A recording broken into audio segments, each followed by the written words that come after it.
Steamed rice বা সেদ্ধ ভাত। যেই পাত্রে ভাত হবে তার মধ্যে আমরা জল ঢেলে গ্যাসের উপর কিছুক্ষণ ফুটতে দেবো। এবার অন্য একটা জায়গায় আমরা এক কৌটো বা যতটা আপনাদের লাগবে চাল নেব। এবার এই চালটা আপনারা ভালো করে ধুয়ে নেবেন, কারণ আপনারা অনেকেই জানেন যে চালের গোডাউনে কত রকম নোংরা থাকে। ভালো করে চালগুলো কষলে কষলে ধোবেন, দেখবেন যতবার ধুচ্ছেন ততবার জলের ঘোলাটে ভাবটা কমে আসছে। এরপর এই চালটা আমরা ওই ফুটন্ত জলে দিয়ে দেবো, দিয়ে প্রথমে ঢাকা দিয়ে রেখে দেবো। যেই ফুটবে ঢাকনাটা খুলে নেবো আর নাড়াতে থাকবেন যাতে নিচে না লেগে যায়। যেই জলটা টেনে আসবে আবার জল দেবেন, জল যেন পর্যাপ্ত থাকে তবেই কিন্তু চাল ফুটবে। অনেক সময় কি হয় যে ভাত গলে যাচ্ছে বা কাঁচা থাকছে, এই পদ্ধতিতে যদি আপনারা ভাতটা করেন তাহলে কোনোদিনই ভাত গলবে না।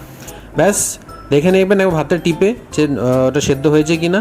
তারপরে ভাতের মাঠটা আমরা গেলে নেবো। এইভাবে ঝরঝরে ভাত একদম তৈরি। দেখুন কী সুন্দর ধোঁয়া উঠছে গরম গরম ভাত থেকে। আমাদের পুরনো রেসিপিগুলো অবশ্যই দেখবেন, দিয়ে এই গরম ভাতের সাথে ট্রাই করবেন।